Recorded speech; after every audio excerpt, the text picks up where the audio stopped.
It's in this next semi-final for the Open Females. We've got South Curly Shakers, Surfers Paradise Spice, Coogee DMGs, South Curly Hoosier, Lullabar Chop Sueys, and Currumbin Cockatoos. This is a This is hotter than that last race, I'm here to tell you, I reckon. A rip snorter, I think, to take the words out of your mouth there, Phil. Rip snorter, rip tickler, humdinger.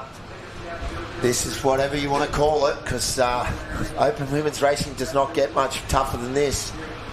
South Curly Shakers performing well all season. Jeff Hugel and the Surfers Paradise. Spice doing a good job. Coogee, the DMGs, those girls. Let's see them break through to the Aussie final. I know they can do it. Let's go, girls. South Curl Hoosier, New South Wales Captain Berry in that boat in Alley 5. Mooloolaba Chop Suey, Don's favourite, and then the Aussie team themselves, the Currumbin Cockatoos, with Matty Wildman on the back. I don't want to jinx anyone, and we'll get a good look at these alleys out of this one, because we think alley 1's fixed. You see Sarah Weston there as a second stroke, and her husband Brendan on the back. Family affair, as she said, but you see that face of concentration. That's experience there. Ellie in that crew there, doing a good job. I think in the bow seat, again, you need a top bowman to win anything, and they're safe with Ellie in the bow, so all crews ready, and they've squeezed up on that bank, and it's the Shakers in alley 1, Surfers in 2, Coogee in 3, Hoosier from South Curly in 4, Mooloolaba 5, and Currumbin Cockatoos in 6. Waiting for this gun to go up.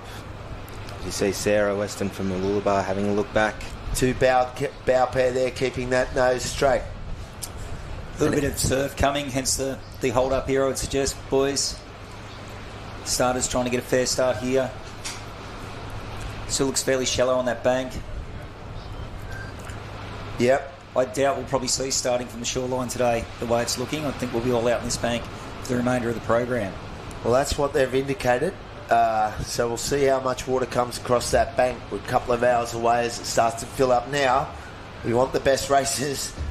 I tell you what, though, if it gets much deeper, for some of them, they'll be blowing up to start on the bank. They will. As Tash said, it's hard for the shorties to get in, and that's too bad, so sad for surfboats, because you've got to get in and go. So let's see here, girls, who's got it.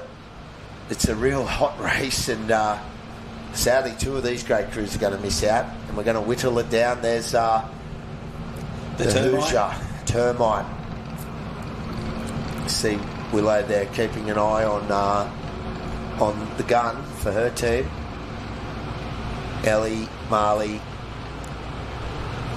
in that boat with beg your pardon, it's Nicola and Willow in the boat for the Hoosier. Yeah, Rob Larry on the sweep there. It's a very nice even line that we see on your screens at the moment. That's a tight start. That looks as fair as you can get it, I guess. In saying that, they have to point it out to their turning cans, and there's a gap out the back of, couldn't tell you the official distance, Scotty, do you know? No, it's 20 metres? Yeah, I'm not sure, mate. I think it's 8. Is it 18 metres per can? So I'm not 28. I'm not 100% sure, mate. Couldn't be 28. Might be 18. We'll leave that to Tate to get back to us. There's a bit of homework for you, buddy. We want to know the official gap between these turning cans. Absolutely. In the 37th edition of the manual. And the look of Surfers Paradise wearing their 100th year centenary cap, and they're doing it for their mate. Absolutely. There's the Currumbin team. Matt Wildman, the Aussie team. Looking to try and one up. Only one more Currumbin crew left after that last race. You see this waves filling up underneath them, and there's one on the nose. Matty Wildman, big deep start. He's up and over. You see him diving in. He's got in safely, and there away the Cockatoos. So punching it out to see the rates up. Hugo. And there's a clash. This is why crews on the start line can't start too close together. And this is going to put pave to their race, because if it's two out, these two are going nowhere. And we know the strength of this field. And they're not going to restart this. And there's Coogee and Surfers Paradise done, guys. That is over for those two crews, I'm going to tell you. They haven't even moved. Boat broken all there, you see in the background for the second bowman for Surfers. Doesn't happen deliberately, but it has happened. And both those crews are done and they know it. So that's real sad. And I mean, two of the great sweeps, Macro and Hugorn, definitely wouldn't have meant it. And they both feel gutted for each other because they've cost themselves a race. And we don't know what's happened there, so we're looking out to screen, but it's a broken oar for Surfers Paradise. Coogee now just rowing to make up the numbers in the final and hoping someone might miss a gate can or whatnot, but you see that big gap in the field. That's alley 2 and 3 for Coogee and Surfers. Here's a replay. There it is. You see them rowing on top of each other now, first to the oars, then the boats come down, boom, snap that second bowman's oar from Surfers Paradise. That's done. Frustration for Hugo there. Looking at the starter going, He doesn't look too happy to be maybe fella. we were too close together. So back on track now. And this is just going to be a 60-80% row now. Yeah, I think so. I would knock these crews off. Knowing what we know, you just have to qualify to the top 4. And you see Lowry, he's a smart, cagey competitor. He's not going to push it. Shakers are going to feather in first here in the black can. Gus Spiteri in his boat. So they're going around the can. Third clockwise, stroke, just to be sure. Clockwise direction. Australian current champions, Cockatoos, around second. And then equal sort of third, fourth is the Hoosier and the Chop Sueys. But it doesn't matter, guys. We can just talk freely here because there's Coogee. They're done. There's no way they're going to get that gap done unless one of these crews misses the gate can or rolls on the way home, which you don't think is going to happen now. I doubt that you, for the listeners at home who probably haven't done many surfboats, we see now they're all going out with 3. Yeah, missing an oar there. Sometimes you'll be able to get might be able to get a protest. I'm not sure if it will happen here, but usually there's a time limit for these crews to come out. If Surfers Paradise managed to get 7 minutes, I heard earlier. 7 minutes. 7 minutes, and we'll hear another gun. So again, the crews out in front. Nice run here for the Cockatoos, top of screen, guys. Yeah, very nice run, excellent call from there from Scotty.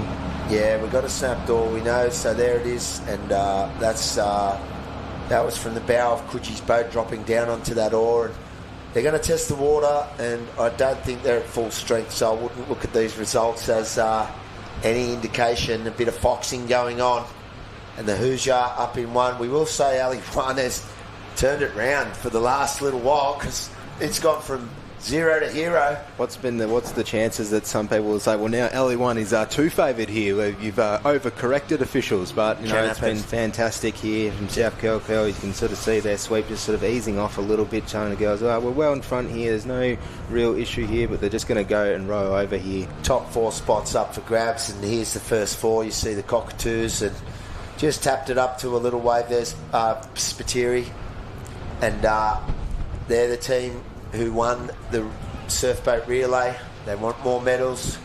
They're not half greedy down in South Curly with the medal bank, are they? Mate, they're going to have to extend that surf club to mount all the trophies up on the wall. They should send after club up to North Curly and just get another boat on the beach because they have crews everywhere, South Curl, and it's a great beach. My grandfather was part of that club, and they're a special club and special people, so there they are. Just going to throw a shout out to Coogee and also Surfers Paradise. No one wants to go out of an Aussie semi-final like that. That's actually heart-wrenching. Oh, I'm gutted for Coogee. They're my friends, the girls, and I've seen them up there. There they are.